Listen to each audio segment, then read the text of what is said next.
York, big city of dreams. I'm coming straight out. New York, big city of dreams. NYC.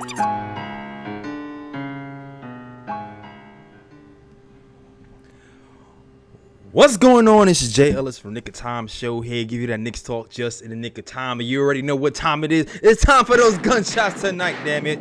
Because the Knicks beat the Atlanta Hawks in the old school 90s grudge match, 99-90. And if I were to talk about this name, if I was to ask you to name this pod, I would call this pod proof of concept. I would call it proof of concept. And listen, man, we had some big performances today. Alec Burks was starting for the injured Derrick Rose and Kemba Walker, and he comes out with 23 huge points and 15 points in the third quarter. Gunshots for Alec Burks. Julius Randle, for the second night in a row, only gives you 9 points, but he does a lot of other things on the floor and was a plus on the night. So I'm giving the gunshots to Julius Randle as well, even though that might not be the popular take. Gunshots for Julius Randle. Also, Evan Fournier is showing you some signs of life, scoring 20 points for Evan Fournier. Gunshots for Evan Fournier. And RJ Bodman Barrett had a nice little run as well. He seems to snapped out of his little shooting slump. Shot a positive in the percentage. He's been shooting like 20% recently. But today he shot 54% from the field and 6 of 11. So gunshots for RJ Barrett. And the Knicks take it to these Hawks and win. Revenge game. Lots of storylines to talk about. Before we get to the details of this game, you already know what we're going to do. I got to introduce my guy from the YouTube channel across the street. It is the Raw Hebrew Remnant. I like to call him the Raw Metaphor. What's going on, Raw? What's going on, Jay Ellis? Nice win tonight for our Knicks. Absolutely. Super nice win for the Knicks. And listen, it was looking weird. No Nerlens Noel. No Kemba Walker. No Derrick Rose. We thought, maybe we'll see some more small ball. We already saw a little bit of point quickly yesterday. We saw more point quickly. But I'm gonna start off this program talking about the man of the hour, Alec Burks, with the game high 23 points.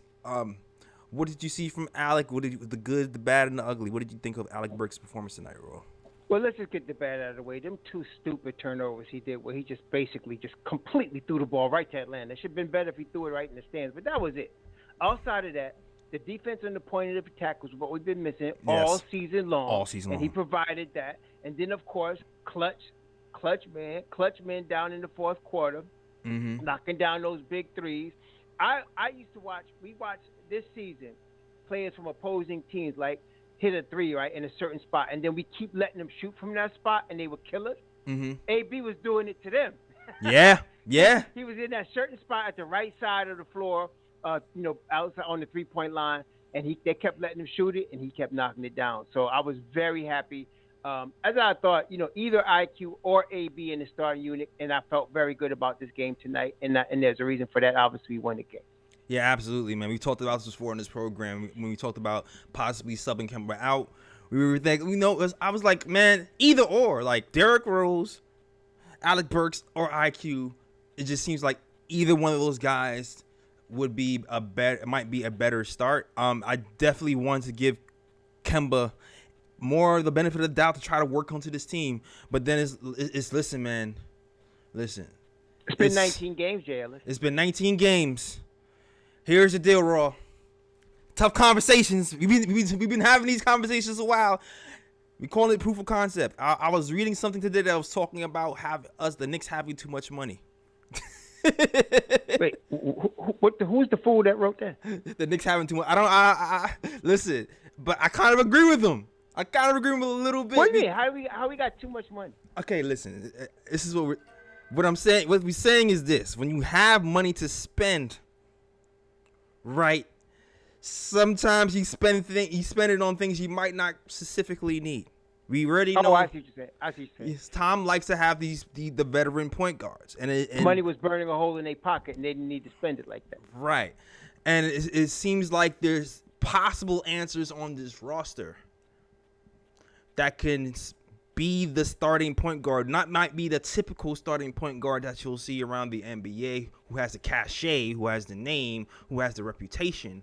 But it just seems like between Alec Burks staying home and developing under Tom, because now he's a better defender than I've ever seen him be in his entire career. One, 2, IQ taking the next step. 2, and plus the young guns on the bench who can possibly step in and play other roles. It seems like the answer to this Knicks team might have been here all the time. Yeah, it's been here all along. It's been here all along. You're right. So, and that's what I mean by, you know, the money burning in a hole in our pocket, and maybe we had too much money. And I'm not trying to crap on Kemba, but it just seems like the sustained effort on both sides of the ball, from quickly Derrick Rose or Alec Burks, either one of those three, for longer periods of times, is something that we need. It's something that I would take D Rose out the equation only because he has stated and he has shown he plays better in the second unit. So but as far as AB or IQ, one of them should be starting at the point guard spot. Forget all that big name stuff, man. Can they help us win? And that's what they're doing. Can they help us win basketball games? Right. And when I say Derrick Rose, and I know he plays better with the second unit, and that's always been the debate on the program. But even with him playing better on the second unit, the one game when he was in the first unit playing with the first unit, he played better. Like he fit better. He let Randall. We lost that game though. But we lost that game. We lost the game. We definitely lost the game, but I definitely feels like it takes pressure off of Randall to make plays every single time down the ball, and you get what you get today, a faster pace, offense and defense, and a guy who can make plays. I think Burks. I mean, I'm not saying D Rose is not a good defender, but Burks is a better defender at the point of attack, as is the IQ. That's why I want one of them in the starting unit. When you put D Rose in the second unit, they do that nice scrambling defense, and of course we know we have the offense. So I don't want to ruin that by putting him in the starting unit. Whereas you put IQ or Burks in the starting unit, you're not ruining the starting unit, and you're not ruining the second unit. Yeah, I agree. I definitely agree with you there that Burks is better at the point of attack. Offense. It's just that Derrick Rose, even when Derrick Rose gets beats, he recovers, and that's something that Quickly was doing today.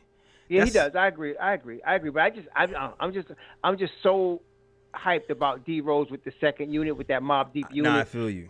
And there's no need to break that up. You can put an AB or an IQ, and you're still going to have dynamite in the second unit. And now our first unit, as you saw tonight, is not giving up a whole bunch of giving up big leads in the first and third quarter. That wasn't even an issue tonight. That wasn't even an issue. It definitely was not an issue tonight. We were able to sustain leads. We actually ended up leading in the half, 51-50. We were taking it to them in that first quarter too. And it seems like having a bigger guy, Alec Burks, on Trae Young. And shout out to the announcers at MSG. They were calling out. They allowed us to switch on pick and rolls a lot more, so it wasn't really getting burnt on pick and rolls all night. We got burnt a few times. Mitch has a couple of problems getting caught in the middle and not tagging on Clint Capella or committing to Trae. But for the most part, we've been able to sustain this team to only 88 points after this team has been scoring 120 over the last few games. Yes, and not only that, but did you notice even that 1 point half lead, that happened when Randall came back in the game. Right. We was up by 6 or 8, and then they put Fournier in Randall. First Fournier, but Fournier didn't really hurt us that much. But Randall came in the game, all of a sudden they were catching up quick, man. I was like, why didn't he just close the health out with what he had, man? But whatever. I mean, that was deceiving at one point because we were really beating them worse than that in the first half. Yeah, absolutely, man. And Randall had a pretty bad stretch in those 2 to 3 minutes, but I'll say this. I'll say what I liked about Tom before I even get into Randall tonight. And Tom, listen, we said it a few times in this program, sometimes he gets in his own way. Sometimes he gets in his own way. All this is right. This is not about the Knicks' lack of talent. This is about Tom fighting with Tom. Yeah, Tom versus Tom. Tom versus Tom. If he overcomes Tom, we're going to be in good shape. Yeah, and today is the first time where I saw Obi get extended minutes for playing well. Like, I feel like when Quickly plays well, he gets extended minutes. When Alec Burks plays well, he gets extended minutes. It seemed like when everybody else plays well, they get extended minutes, except for Obi. Second quarter comes, Obi is destroying them. Yeah, but the thing is that of all players, there's two players that Tom's jaws are tight on their nutsack. One of them is Randall, and the other one is Kemba. And so that's Obi's problem because Tom is locked on Randall's nutsack, so that's why he's got to come out when it's time. That's the only reason. Yeah, that's exactly the only reason. But man, it just showed like to beat teams like this, we need a faster pace for longer periods of time. Like that's proof of concept that just has to happen, and to do that. And shout out to Rob. He wrote an article about opening up the roster and opening up the offense and the rotation. We have to play quickly and Obi more minutes at some point if we want to open up this pace. Obi, with the amount of time he got in that second quarter, still only played 16 minutes. But he had 11 points. 11 of those points was in that first half.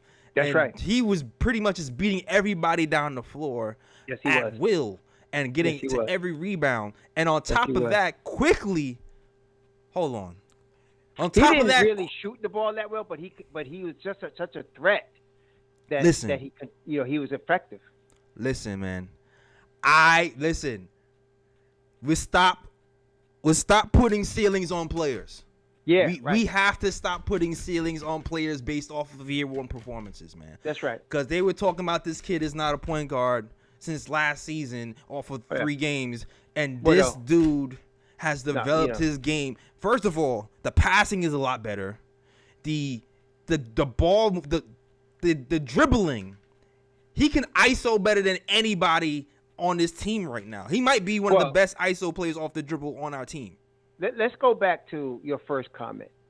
I pretty much ignore the New York Knicks Nation that tries to judge players off their first season. No other teams in the league do that like Knicks Nation.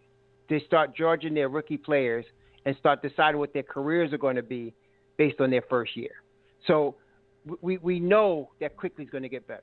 Whether he's a point guard or not is irrelevant. We know he's going to get better. We know he can help us win basketball games, okay? Period. That's really all that matters, period. Right. Okay, so, and he's going to get better from here. He's only in his second year. So, and now we got RJ in his third year? Come on. So, that's what I'm saying. Only in New York they start judging players like that and demanding trades, based on a first or second year player. It's just stupid. But let's ignore that. That's dumb. But you know what? You know what I'm really looking forward to, Jayla? Surprisingly enough. What? I am looking forward to Mark Berman answering Tom Thibodeau. So what are you going to do about the lineup, Tom? Facts. Burks played pretty good, and IQ was pretty good. You didn't have Kemba tonight, but they seem to play better. Tom, is there going to be a controversy, or you're going to start? Who are you going to start against Brooklyn on Tuesday? I want to hear Berman bring that to Tibbs tonight. This is the night. This is the night to definitely bring that. Quickly, 7 assists on the night, 9 points. Didn't completely shoot well, but I don't even care. You know why I don't care? The pace that he plays with is insane. Like people sometimes just look at scoring and think that's the end all be all. No. The fact that quickly affected the game without scoring just by pushing the ball. And that's listen, even RJ Barrett, and RJ Barrett looked a lot better tonight too because he hit shots. But when you see RJ Barrett running that second unit and quickly is pushing the ball, and RJ Barrett is running by himself like he is with the first unit all the time, RJ Barrett starts to look better.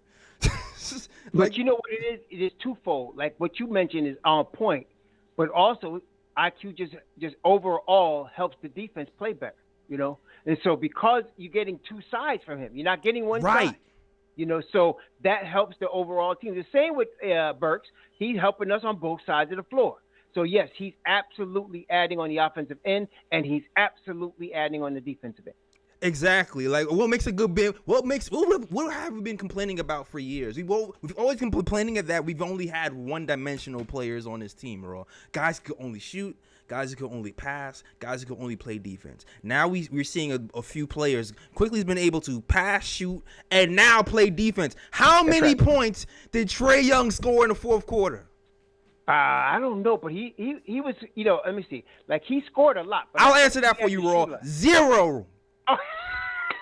0. There you go. He was 10 of 22, man. So it wasn't like he was 5 of 10 from 3, 10 of 22 from the field. I mean, he had to hoist 22 shots, man. I'm not. To me, they played good defense, man. They played good team defense. And who was playing defense on Trae Young in the fourth quarter? That was AB, wasn't it? Oh no, it was AB, but quickly. Yeah, quickly was almost boxing one in that boy. Come on, like yeah. Listen, yeah. I don't want to hear it. I just don't want to hear it no more. I don't want to hear about quickly. I don't care if he's missing shots. I don't care if he takes a quick shot. I don't care. And I don't care anymore. More important than that, Tom Thibodeau don't care either. He likes that boy. You know what I'm saying? Exactly. He loves that kid, so he's gonna play him. Exactly. And salute to the chat, man. The Knicks beat the surging Hawks in the old school game, 99 to 90. We got 2 callers up. I still want to go. I still haven't even talked about Jericho Sims yet. I still ain't talking about Jericho Sims. I still ain't talking about Evan Fournier's and Julius Randle 2-man game, struggling and then unstruggling. There's still some side things to talk about, but I want to shout out the chat first and let these 2 players talk. All right. So shout out to Dripmore, shout out to Zentrix, shout out to Fritz Alessandro, shout out to Naruto Goku, shout out to Cody Emmanuel, Winston Ellis, my real fake cousin. Shout out to you. I showed my guy Eric Nuggy fresh in the building. Even though you're not here, even though you're not here, Young Simba's here in spirit. Shout out to Young Simba, Rich Jim. CP the artist. Everybody else was rocking with the KOT show. All right, shout out to you guys. All right. First caller up, man. Let us know what your name is, where you're calling from, and what do you want to talk about.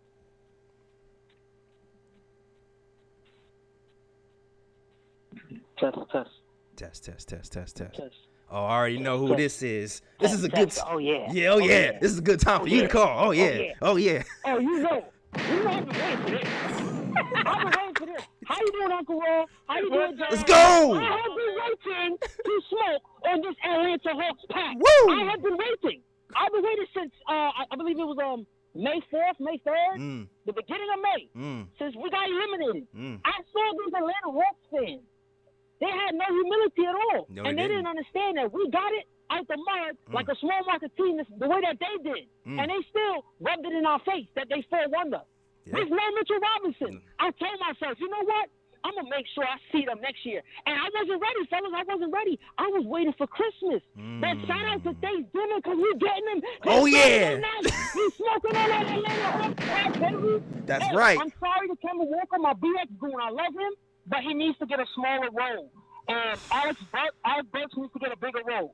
Emmanuel quickly needs a bigger role. And Obeezy, my newsy, Obi Toppin needs a bigger role. Yes. I'm very proud of how we performed tonight. Very proud. Yes. On a back-to-back. Well, everybody counted us out. Yeah. You remember Trae Young? Last year he said, we're going to see y'all in the A. Well, we in the A. We here. We in the A. Turn. And what happened? They lost. They got punished. Shout out to Julius Randle because he did not have a good night shooting, but he was able to affect the game in other ways. Right. And I expect that from our best player. I like that. Shout out to Jericho Sims, the rookie, put in some work tonight. This was rare. I wanted this badly. And I'm so happy we got it. Yeah, man. We deserve this night. Because I remember the Hard night. The Ron Baker night. Yes. You feel me? The Jared Jeffries night. Oof. Those nights was hard. Hard nights. But tonight, you know what's going on tonight? Trae Young scoring from the fourth quarter. That's what's going on tonight. That's what we doing Yeah, tonight. baby.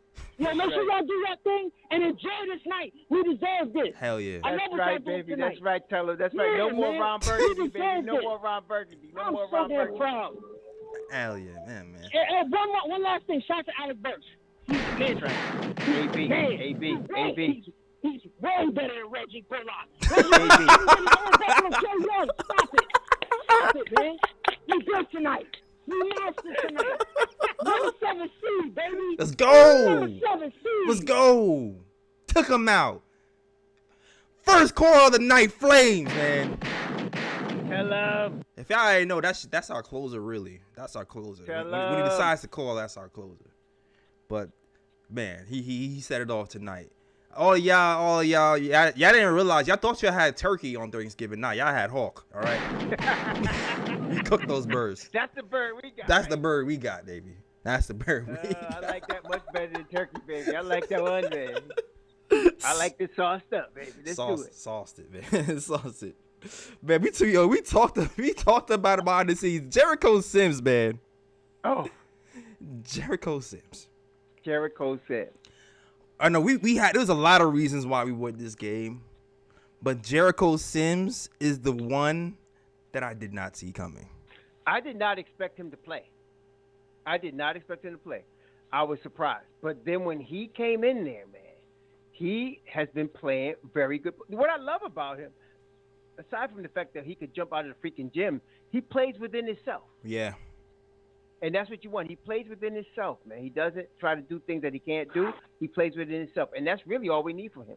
Yeah, and it's the energy level that he has, too. It seems like he's gotten better of knowing where to be on the floor at what times. Because, as good as he is and as active as he is, I do feel like he's been out of position a lot of the times he's been in the game. But today, I feel like he's been in position for the most part. He had 2 big blocks, one on Capella. Welcome to the NBA, Capella.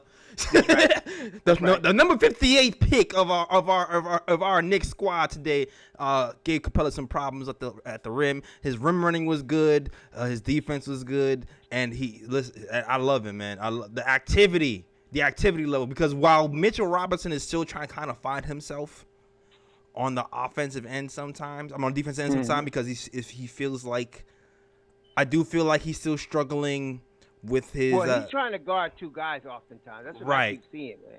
He's getting stuck guarding 2 guys, and that's why Capella was getting those lob dunks. He's trying to guard Capella and guard whoever's at the top of the key, and nobody's rotating. It's still terrible, but he makes up for a lot of that with just the way he covers ground. Mitch is fine. I'm really good. We are really set at the 5 for the guys that we got, man. We really are.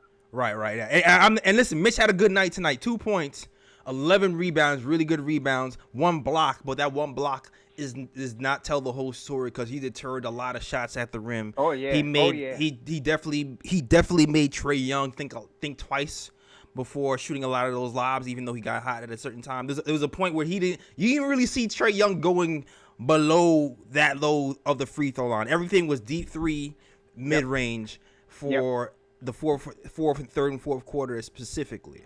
And a lot of that has to do with the Knicks defense, the switching defense like they talked about, and the defense of our bigs, especially Mitchell Robinson and Jericho Sims, who did a really good job playing. How many minutes today? 21 minutes for Jericho Sims. Big minutes, important minutes, effective minutes, plus 14 on the night, second highest plus minus on the team, right behind Bodman Barrett, who gives you plus 18. Bodman Rowan. Yeah, man.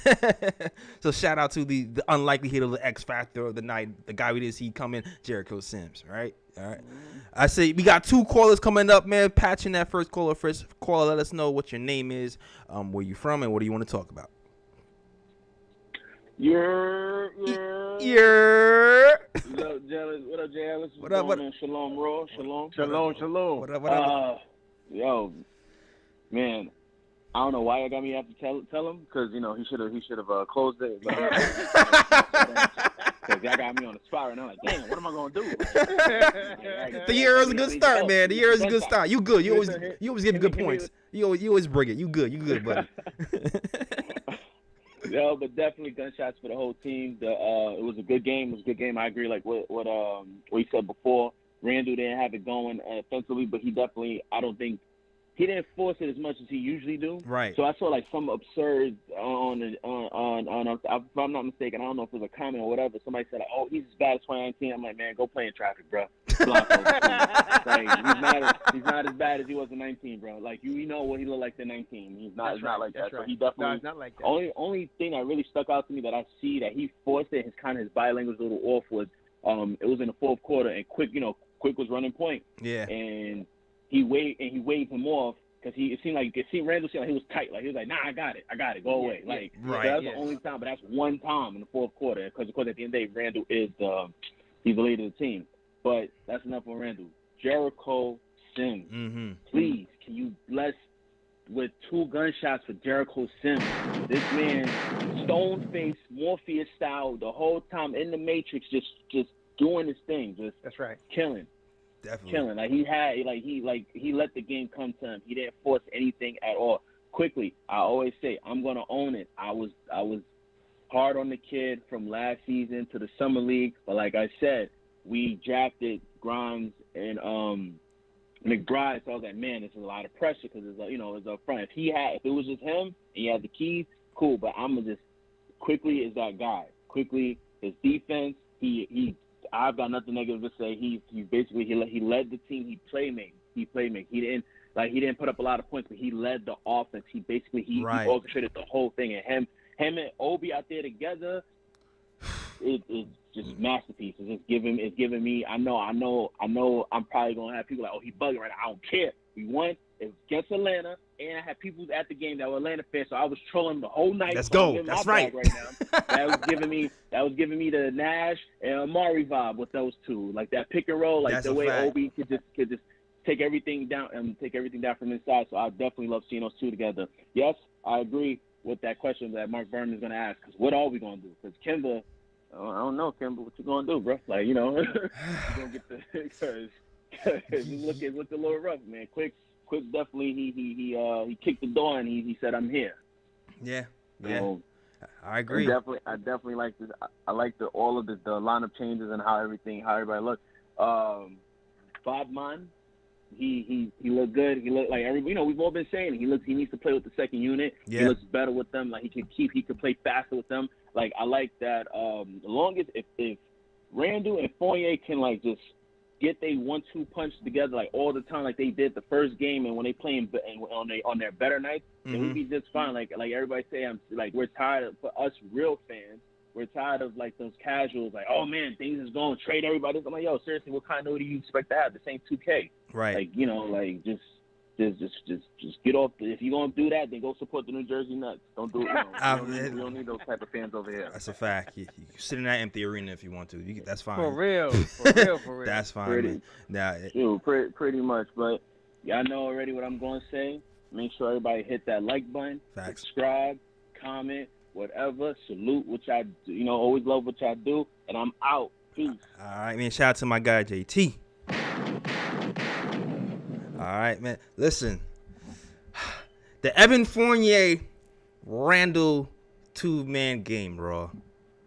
It's made an appearance in the beginning. It's kind of fizzled out, and it's trying to peek his head again. Now, Fournier today, I do like.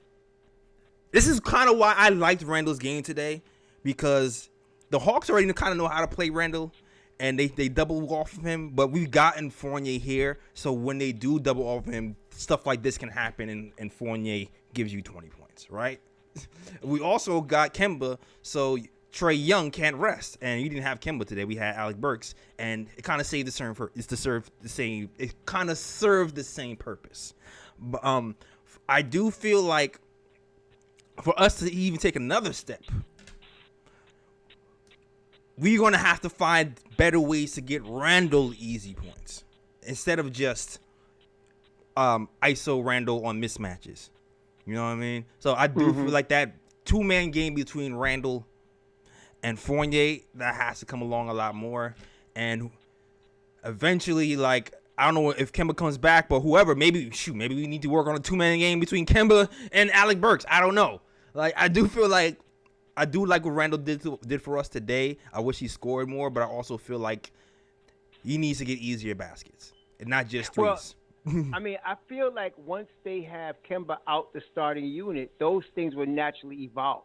Yeah. Like, you'll see an evolution of what you mentioned, a Randall Fournier 2-man game. You'll see an evolution. You'll see more, more continuity, more trust, more understanding of each other once you have a guy at the point guard that's playing two sides of the basketball. So, and the ball is moving. So I think that's going to naturally evolve as the season goes. Remember, we're still in game 20, right? So, right. Really, Bullock and Randall didn't really connect on a high level until the second half of last season. So I think that's going to come. I think it's gonna come. I hope it's gonna come, because there's still the politics of this game that can prevent us from getting there completely.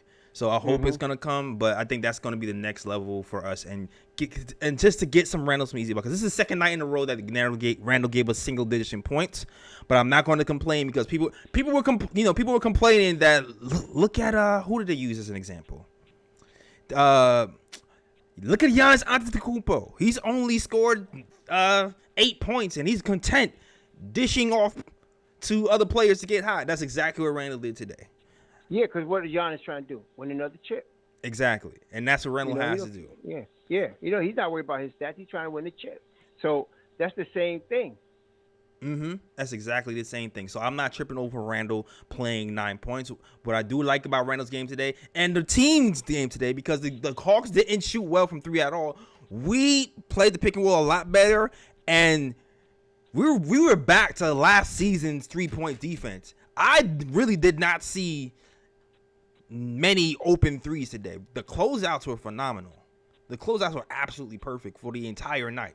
Point blank, period. They did. They covered the 3-point line very well. There were very few wide open threes that they had. Right. And the only wide open threes that really had is the ones you can deal with, man. When I wasn't worried.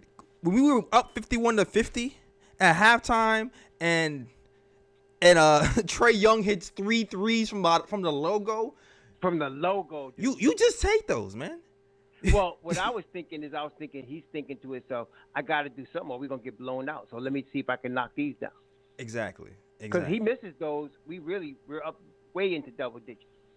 Exactly. We're up way into double digits. But it is what it is, man. You give that to him. As long as we stick to our principles, we'll win the game, and that's what we did. We won that game. He's not going to be hitting those all night long. You're not going to get a steady diet of logo threes and win the game. That's just not what it is, all right? Fritz, I think do we have one more caller, Fritz? I think Fritz has one more caller queued up. Caller, let us know what your name is, where you from, and what do you want to talk about? Yo, what's up, JL? I'm Raw Hebrew Rema. It's Dre up from Richmond, Virginia. What's going on, Dre? All right, down here in the VA. Yeah, I'm pretty good. But after tonight, there's only one thing that really just not really almost guaranteed, but almost basically solidified, and it's just up to Tom Thibodeau, is I would have to just pull the plug on Kemba Walker. There's no more data sample size you need after tonight, because let's just go one step straight. We were able to contain Atlanta, but Trae Young was heating up. But a certain stat I basically heard in the last part of the game was, one, we actually led the other team going into the fourth quarter. Third quarter, where we always fold, and we came out not just even leading, but by double digits. That's right. And who wasn't out there? Kemba. That's right. Yeah. That's right. That was the only difference, right? It was the same squad except him. Yeah, that's right. And then another one was, we basically held Trae Young to about just 2 points in the fourth quarter, if I don't believe. And one that really contributed, because I like that how the announcers really pointed out, was basically about from 1 through 3, basically you have at least no guy shorter than 6'4". So we was able to switch on that, and it actually helped out the defense as a whole to just not collapse at the point of attack. And honestly just made everything harder. Like, yes, you had come here, set up the drill, but it wasn't about at least a hand in their face. Right. And the energy, oh my God, the energy. Yeah. No excuses tonight. You need that energy for these Hawks, man. I'm looking forward to that Berman question and answer, man. Yeah, because it's not even debate no more. Like, as even counting games where we should have won, and that's me being like modest and generous, we should be guaranteed top 3 in these, and that's just based off of games we basically threw away just because of that's right. rotations. That's right. And that's the ones I feel like you hate the most, because it's not even about players not even showing up at that point. It's just will you sit back and trust these players when you're supposed to put an Obi in when he's going ahead running the floor. Speaking of Obi, He had 11 points in the 9 minutes going into the first half. When you got a guy like that can run the floor and give you moments to stretch the floor, and you can pair him with a guy like a Mitch, you got two high flyers that the defense got to worry about when they're on the back foot, where you like just put it on someone's head. Not to like with like speaking of just had after it was a break with Quentin Grimes. What am I mistaken or? Yeah, Quentin Grimes. The Quentin Grimes raced away to Obi. And then he laid it up to Obi, who flushed it, right?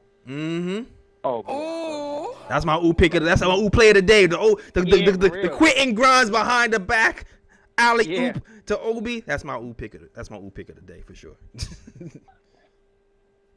But yeah, all good points. I feel like this has to be the game where you have to sit there and do it. Absolutely, even with a guy like Randall needing to pick it up, this is the type of lineup that we need to sit there heavy. Because now they're looking at the point guard position, I don't even sit there and look at it as like, okay, like as a traditional says, you just need guys that are able to execute your defensive schemes, ice the pick and roll, and limit the point of attack, and just be a threat to score. Yeah, exactly. Everyone, at least from Bears more than capable playmaking. IQ definitely showed it, which I have to take my hat off. All getting up to the floater, no one sit there passive. Really, I think about only one turnover where I was just like, okay, try to force it. But other than that, that boy came out to play along with Quentin Grimes, and I was very surprised. If I'm not thinking not where Jericho was getting 20 minutes, and I think that would really show me where I think Tom we might see a change in that, because not only just the player that he drafted, but it's now really sitting there where he's now recognizing, okay, I need to start letting up what's needed in the game rather than like variety. Got you. But anyway, that's all I have to say. I love everything that y'all doing. Nothing but facts, straight from the analysis from the source, and I can't wait to keep tuning in, y'all. Love y'all. All right, man. Thanks for the calling in. Shout out to the first time. Much love, brother. Yo, shout out for the call, man. Yeah. Great game for the night. Yeah, quickly is definitely. Yo, I'm starting to feel. I'm not gonna lie. I know Quickly didn't have a good shooting game. I'm starting to feel like he might be like one of the most important players on the team. Like, no, seriously. He is seriously. I mean, but really though, like I said, once you remove Brother Walker from the rotation, we got what we need. We really do. We got what we need. And I don't care if it's Kemba, or I mean, if it's AB, or if it's IQ or Grimes or whoever. We got what we need at that point. Yeah, it just solves. Unfortunately, it just solves a lot of problems. It solves a lot of problems.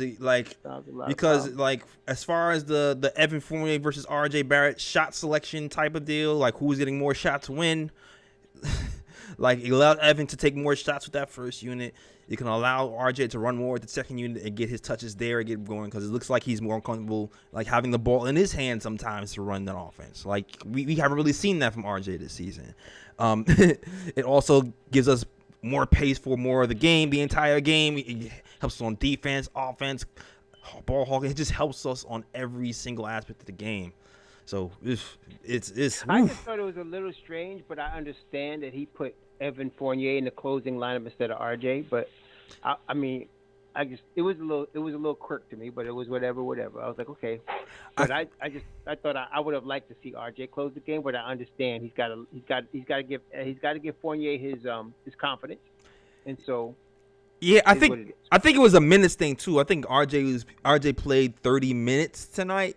And he was playing a lot. I think he was playing a lot before, so I think it was more of a win. I think it was more of like a win thing than like that makes sense. Because at the end of the night, even with the fourth quarter minutes, Fournier had 29, RJ had 31. Yeah, but RJ played well. Fournier played well too. I mean, he didn't play. 53% from the field, 66%. Yeah, and his rotations were really good too. The transition defense, it wasn't as bad as usually. On defense. I would say I was really getting a little bit hurt with him on defense, but he was bringing so much offensively that he already made up for it. Right. And his defense in the fourth quarter was a lot better. Evan Fournier's defense in the fourth quarter was a lot better than it was in the first half. So, I liked what I saw from Fournier overall. Yeah. Shoot, I think we talked about any and everything I really wanted to talk about. Next game up is these Nets.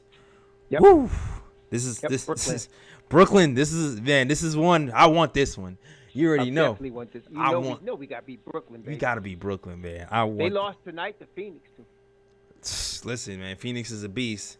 Phoenix is a beast. There's no joke. Phoenix beat them in Brooklyn. Beat us in the Garden. Beat them in Brooklyn. So it wasn't just us. Right. Listen, that's why I wasn't. I know we didn't play our best. We usually had our usual problems with our first unit coming back in the second quarter and not playing with energy. But that team is just a well-oiled machine, man. That team is. When you start winning like that, you just automatically find ways to win. You know what I'm saying? Yeah. The way to just capitalize off of mistakes is just like flawless. You can't make a mistake against Phoenix. Nope. At all.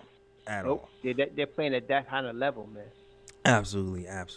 And I feel like I have one more point I want to talk about, but I can't remember right now, so I'm going to just close the show.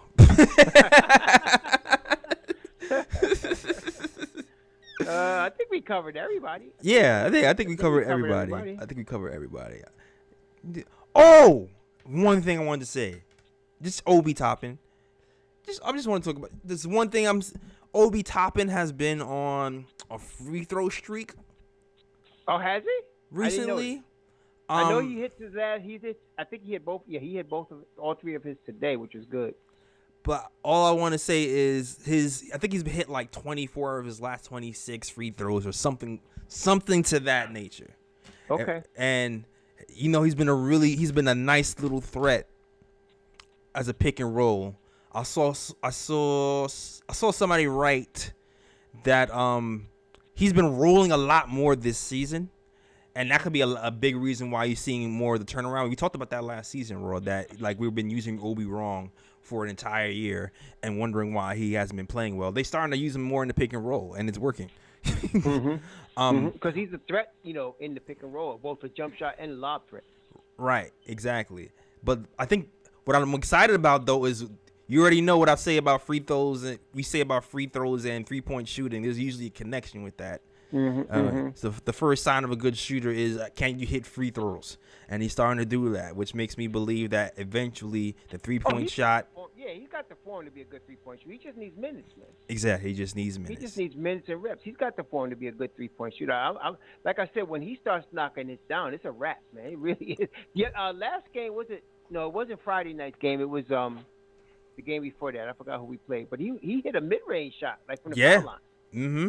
Quickly again found him. I think it was Quickly who found him for a little mid-range. Yeah. And that makes him different. If he start picking and popping and picking and rolling and hits the three, right? Ooh, it's a wrap, man. That's Amari 3.0 for real. Forget it. It's a wrap, man. This cat's gonna be for real, man. I mean, Obi he's gonna be for real. Yeah, when we beat the Lakers, he was in the mid-range, man. I was like, oh, look at Obi hitting that, and he shot it with confidence, man. Absolutely, like, okay. Absolutely. Oh, shoot. Mm-hmm. And I don't think he hit a 3 today, but the one he took looked good. I thought it was going in the way he let it go. Yeah, I think it was down to well and out, man. I saw that. It was down to well and out. But he's gonna be all right. He just needs minutes. That's really the answer to all Obi's problems is minutes. That's it. Just minutes. That's all we need, man. But that's right. Well, but yeah, man, that is our show. Next team up is these Brooklyn, New Jersey, whatever Nets. We playing these guys on Tuesday. The KOT calls. We call them the Brooklyn Paint Jobs because it's just nothing but a gentrified Brooklyn team that what happens when they gentrify stuff. It just change the name, put some paint on it. I ain't worried about that. Yeah, you know what it is. But we got these guys up next. And depending on who Tom plays, who gets what minutes, I still feel like we have a good shot. I'm really thinking Kemba needs a little bit more rest. Yeah, me too. I think he should probably sit out that game. Let's get some rest. Yeah, I agree with you. It's a little cold. Let's keep him rested. It's a little cold. It's just a little rough there. We don't want you to get hurt, so let's keep you rested, man. Yeah, just keep you rested for the rest of the year. All right. Wrap him up in plastic so we can get. Don't want to get hurt. We can maybe trade him or something. Oh man, I'm sorry. No, I'm sorry. I'm not trying to be mean, but man, we just I mean, bro, like you said, what'd you call it? Proof of concept. Proof of concept. This show is proof of concept, man. I mean, it's the 20th game, bro. Come on. Yeah, man. But yeah, we need more shooting from Evan Fournier and RJ Barrett. But yeah, but I'm thinking of what we have 9 losses. Okay, let's be conservative. I'm really thinking if he had this starting unit out there from the beginning of the season, we probably would have won 3 of those games. Yeah. I'm thinking we would have won 3 of those games. So we would really be, instead of what we are, 11 and 9, we'd be 14 and 6 right now. If he had started the season with that starting unit. Yeah, man. Shoot, that closing unit would quickly Alec Burks, Evan Fournier, like those that looked like the old school Knicks defense from last year. That was the best 3-point defense in the league. It was looking like one of those type of minutes, man. So I liked it. Yeah, I loved it, man. So that's the formula. See. That's the formula right there. This is the one time I want to hear I want to hear Berman get on Tibbs right now. I want to see what Tibbs going to catch right now. Facts. Tune into this Mark Berman post show. All right, that is our show. I'm looking for the posted on YouTube. I don't see it yet. That is our show. Please hit that like button and subscribe button. Also, you already know you get those KOT hats as well at thenickoftimeshow.com. All right, Raw. Let them know where can they find you, sir. Raw, very simple. Raw Hebrew Remnant. Basically, the most popular places are Twitter and YouTube. Raw Hebrew Remnant. Y'all catching me on there. I will be putting out the post game stuff on that tomorrow. All right, cool. Hey, so you already know where to find me at. You can find us at the KOT Show on Twitter. You can find us at the Nick of Time Show on Instagram and Facebook. And yeah, you can also check our blog as well at the Nick of Time Show.com. And also, like I said earlier, you can get those snapbacks whenever you want to, man. Catch these KOT snapbacks for Christmas. Watch these games while you rocking the KOT snapbacks at the nickoftimeshow.com/catalog. All right, cool. That is our show, Raw. And yeah, as always, shout out to World Wide West. Everywhere we go, we leave a worldwide mess. It's a mess out here. All right, that is our show. We are out of here. Peace.